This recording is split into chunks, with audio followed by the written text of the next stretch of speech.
Yo, never fear, Reggie said we back with another video. Today we're going over angel investors, venture capitalists, and private equity firms and exactly how they invest in startup, existing businesses and how much they actually fund when it comes to these businesses. Professional investors invest and they give directly to the business. First, I'm going to go over angel investors.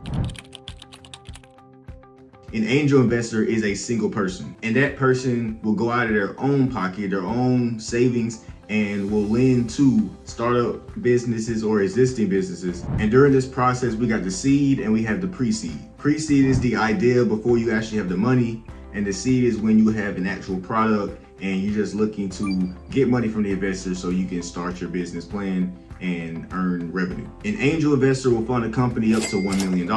However, with recent changes, most angel investors only fund businesses up to about $250, so $250,000.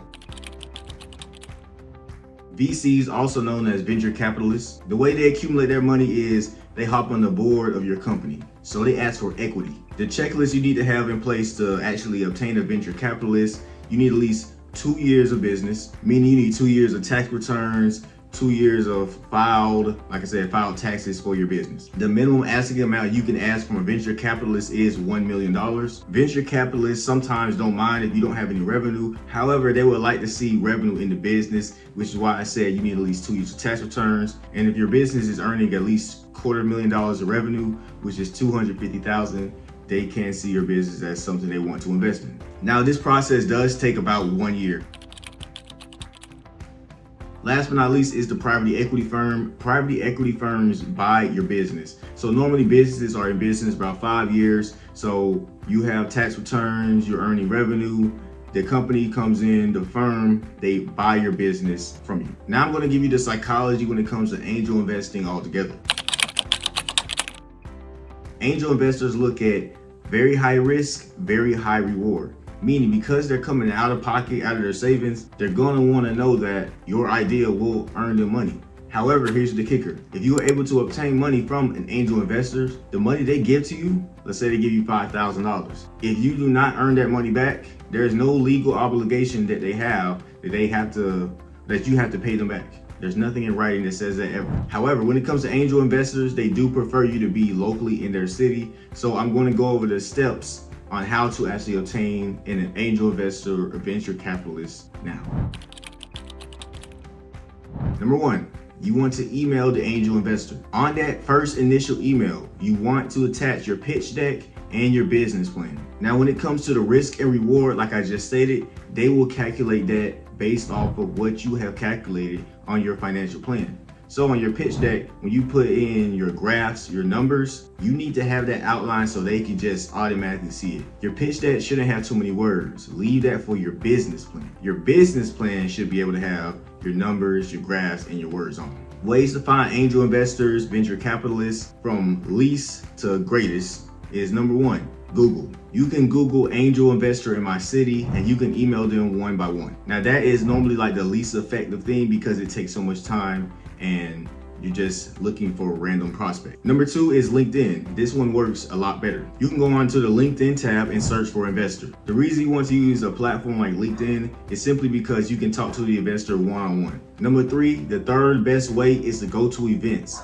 When you're able to get closer to an investor, you're going to be able to connect with them more. You're able to see them face to face, which is always better. And with that, I mean, you create a connection, you're networking. They're going to be more enticed to actually hear you out and probably invest in your business. And number 4, the best event, guys, is the raffle event. The raffle investor and founder. Now, what do I mean by that? So guys, when you go to a raffle event, mostly there's going to be a founder, Reggie Uncut. There's going to be a middleman, the guy who knows Reggie Uncut and the investor. And then there's going to be the investor. Because you already have a connect with the middleman, you're going to be 50% already there. So the middleman has already gotten into the investor's ear, said good things about you, told him about your business, said why you should invest, the pros and the cons, and it's going to be ultimately up to the investor to hear you out, but you have a way better chance of actually connecting with. Now, because the raffle is the best way, And the reason why it's the best way, because normally this method only takes around 2 to 6 months. Whereas going to get an angel investor actually takes you around 6 months. Going to get venture capital from a venture capitalist normally could take anywhere between 10 months to a year. Now the process of investment, there's 5 different things. I'm just gonna say 3 off the top of my head. There's the investment process. There's the initial connect, and then you negotiate. Everything can be negotiated, okay? Everything in business can be negotiated. So when you have your numbers on your pitch deck, they're going to want you to calculate every single thing down to the penny so you can have it prepared. It's like taking a test, guys.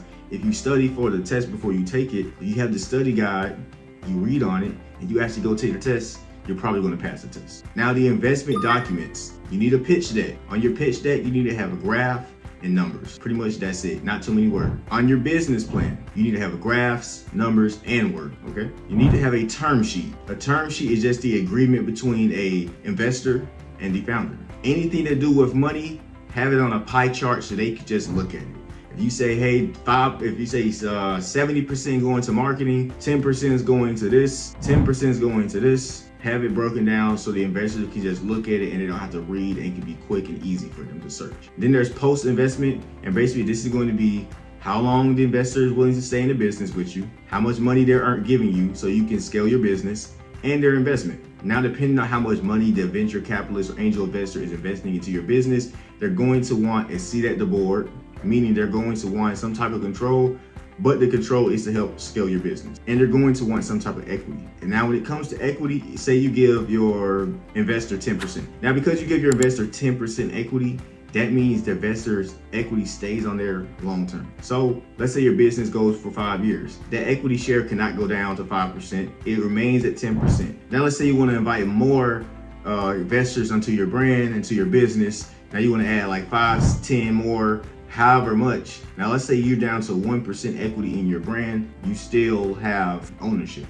in a sense, right? Sometimes it's not all about having 100% ownership of a business. It's about having some ownership of a business for the business to continue to sky and everyone to eat off of. There's many different forms of exits as well. When you are giving a pitch deck in a business plan, make sure there is an exit strategy. That is what the angel investor is looking for. They're looking to say, if I invest money in you, what is my exit strategy? Let me know that. There's many different resources out there when it comes to venture capitalists, angel investing, and private equity firms. If you're looking to know more about that, you can contact me at info1@uncutnaturals.shop. That's info1@uncutnaturals.shop. Never fear, Reggie's here. Let's get it.